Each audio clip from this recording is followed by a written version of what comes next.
You've got Seacrest, you've got Sisney, you got Tanya, Easton in his tight faded jeans filling in for Tubbs, and you got Becca Tilley from the Scrubbing In podcast.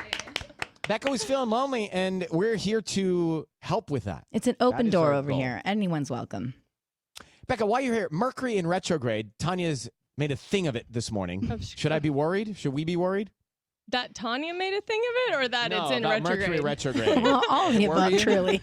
Well, interestingly enough, Becca's a Scorpio. What was the Scorpio? No. Alarming fact. Hold on. So Mercury in retrograde is going to... Do you not want me to share? I mean, share. So Mercury in retrograde is going to hit these 4 signs the hardest this retrograde. And Scorpio, it's the love aspect of your life. And it's time to reevaluate your long-term plans for wherever your love life is currently heading. This is not the news I needed today. No, that's what I'm saying. Bad timing, Tanya. No, sorry. I just did this morning. Wow. That's not Technically, great. Ryan brought it up. That's true. I brought it up. You did bring up retrograde. I did, but I don't want to think about what it means. Don't use my just want you to know loneliness it's for a bit, Ryan. Don't use me. Bit. Yeah. This is the bit right here. Yeah, the bit. Well, we're here to unlonely you. Yeah, that's right. I just felt like giving away those Disneyland tickets minutes ago made you feel better. But Yeah, we'll see. it would have How been about nice this? if I was the winner of the Disneyland tickets. That would really increase my loneliness. You got an extra 2 back there? You work here, so I can't give them to you. But we can take you on our own time. Great. Now, Sisney's got some news here. So this doctor is giving out advice, and he's saying, here's how you live forever, right? Sisney? Yeah, it's this Cleveland neurologist who is 100 years old, and his name is Dr. Howard Tucker. He has been working in medicine for 75 years. He is no longer seeing patients, but he's still teaching medical residents. And he was talking about tips in life, and there was a few takeaways that were really interesting when it comes to longevity of living, healthy life, and whatnot. And the 3 main tips for a long life were interesting to me. One that he was saying was, don't retire. And I thought that you would find this interesting, Ryan, because I feel like you might be someone.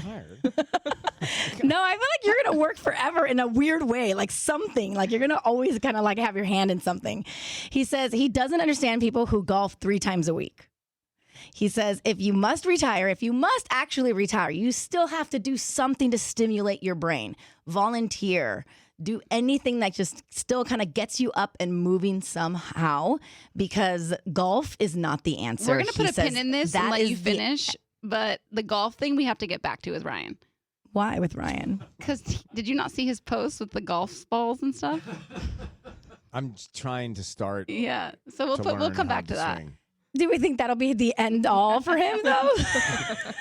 Well, let me just challenge this Dr. Tucker for a second. Dr. Howard Tucker, with all due respect, 75 years in medicine. I get it. Like, he's got real science and data that he's using for these suggestions. Well, and a neurologist at that. Yeah, yes, and there's that. But I'm saying, like, don't retire. I think that it doesn't necessarily mean that you have to, you can retire what you have been doing every day for a long time, but go into other interests. Yes. For example, like, one of the things that I really want to get into is the world of food, right? Yes. The food space. Like, I don't know what that means yet, but I'll work in the food world somehow.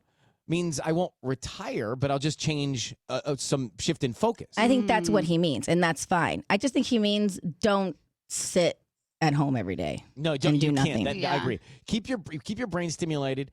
Keep your body stimulated. I think the golfing thing. I was the first person to not understand golf forever and like judge golf. I'd be like, "You play golf? No, golf is fun. Too much time on your hands." Well, it turns out I've decided I'd like to learn it, and I'm not good. But I find that if you walk with your clubs, it's great exercise. It is a lot of walking.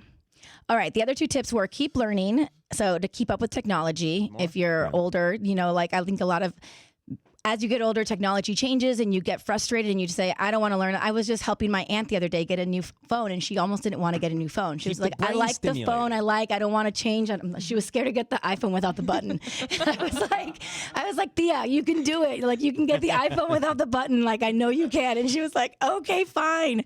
And so she just keep learning, keep up with technology. And then the next one was cultivate happiness, because stress will ultimately kill you. If you are miserable at your job, change it. Or if you're with the person that you're miserable with, change that. So that was his last tip, basically. It's only going to harm Howard Tucker.